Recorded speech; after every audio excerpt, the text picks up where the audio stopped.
Le 27 octobre 1944, les tirailleurs qui ont subi donc le blanchiment de l'armée française suite à la rencontre de Afa à Casablanca en janvier 1943 entre le président Eisenhower, le premier ministre Winston Churchill, les généraux français Charles de Gaulle et Henri Giroux ont décidé de ce qu'on appelle le blanchiment de l'armée. Il était question pour eux de faire en sorte que la victoire de 1945 soit véritablement une victoire blanche, puisque la plupart de nos tirailleurs seront complètement démobilisés, ils ne participeront pas au défilé des Champs-Élysées. Seul Claude Badem-Bassi, né en France, va participer à ce défilé. Mais le plus important, c'est que non seulement ils ont subi cette injustice-là, mais le 27 octobre 1944, et voilà qu'on les embarque à partir de Morlaix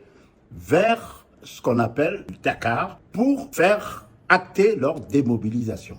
Alors qu'ils devaient recevoir leur PQ, qu'ils avaient d'ailleurs accumulé depuis qu'ils étaient la plupart du temps en captivité dans les camps allemands en territoire français, puisque c'était des nègres, on n'en voulait pas en Allemagne, plus les indemnités qu'ils devaient avoir avant de prendre le bateau pour retourner en Afrique. On leur a dit non, que le 21 novembre 1944, à leur arrivée à Dakar, regroupés au camp de Tcharoy, ils seraient payés. Donc le trajet, ils sont passés par le Maroc, ensuite ils sont arrivés à Dakar. Depuis Morlaix, on refusait d'embarquer et d'autres également ont refusé d'embarquer en Casablanca. Mais tout ça, c'est plus des dires que des faits réels. On n'a pas de preuve de cette démobilisation volontaire dans la mesure où la liste même des membres de l'équipage, des personnels militaires qui étaient dans les bateaux qui les conduisaient à Dakar, nos historiens ne l'ont pas. Et on n'a pas tellement de traces non plus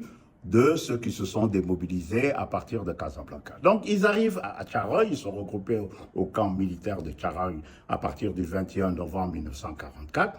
Et c'est un pôle où on les regroupe, histoire ensuite de les dispatcher vers Bamako. Donc c'est très important que nous le sachions.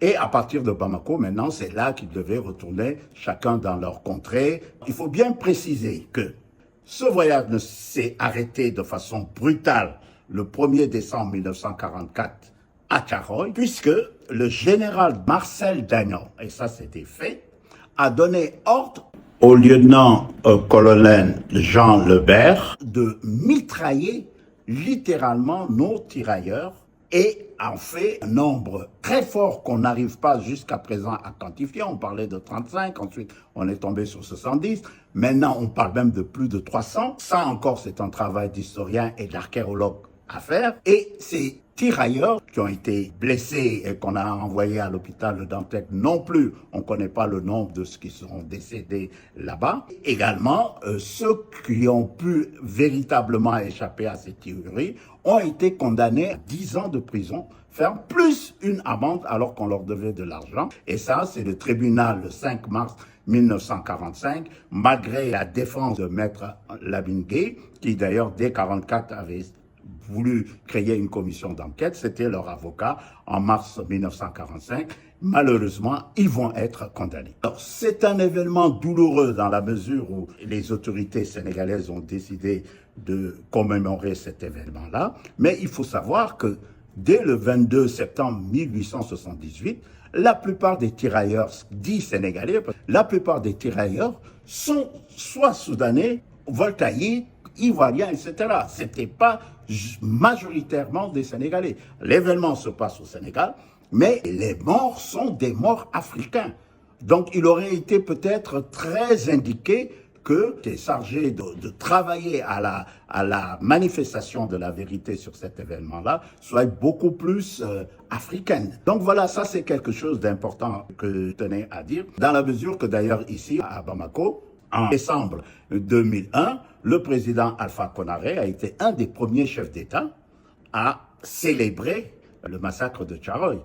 Alors si Senghor avait écrit des poèmes pour dénoncer en 1944 les événements de Tcharoy, ou même Lamine Gueye, qui était leur avocat, comme je vous ai dit, qui avait même demandé la création d'une commission d'enquête, Il faut dire que durant tout leur magistère, en 1960 jusqu'à dans les années 70, on n'a jamais reparlé de la question de Tcharogne au Sénégal. Donc ça, c'est quelque chose d'important qu'il faudrait que nous, les Africains, puissions revoir notre histoire de façon non pas dispersée, mais dans un échange harmonieux. À partir d'avril 1947, lors de la visite du président français Vincent Auriol, un peu en Afrique occidentale française, il est passé donc à Saint-Louis et là, il a déclaré, il a, comme disons, fait en sorte que les peines qui avaient été retenues en mars 1945 soient annulées, amnistiées, voilà le terme, c'est rescapé. Alors que ça, c'est une faute. Ça signifie que on vous libère comme ça, mais on considère que vous êtes des révoltés, c'est vous qui avez provoqué le massacre de Tcharogne, que la puissance coloniale considérait que c'était une mutinerie. Alors pour qu'il y ait une mutinerie, il eût fallu que ces tirailleurs soient armés. Ils n'étaient pas armés. D'ailleurs, dès qu'ils sont arrivés le 2 novembre 1944, la première chose qu'on leur a fait, c'est qu'on les a déshabillés. On leur a demandé d'enlever leur tenue de l'armée américaine qu'ils possédaient pour un fichu séchia et un short et puis des sandales.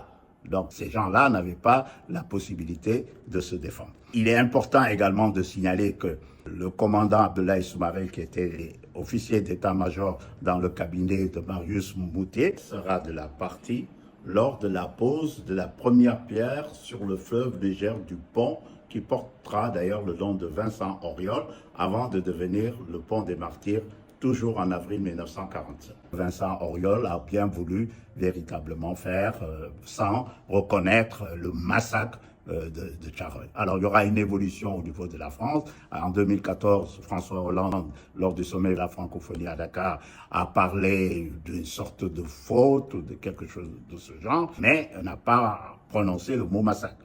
Alors, depuis quelques jours, le président français, Macron, a parlé d'un massacre qui s'est produit là, le 1er décembre 1944. Mais ensuite, il y a le mot confrontation, qu'il y avait une confrontation entre, disons, les tirailleurs et puis les forces françaises qui étaient là. Bon, ça met un peu de bémol dans la reconnaissance. Donc, il est important pour la France de reconnaître cet événement-là, de présenter des excuses sur ces événements-là. Ça fait partie de son histoire, ça fait partie de notre histoire. Il est important que nous ayons un regard impartial sur ces événements-là. Alors, je vous remercie et prenez soin de vous.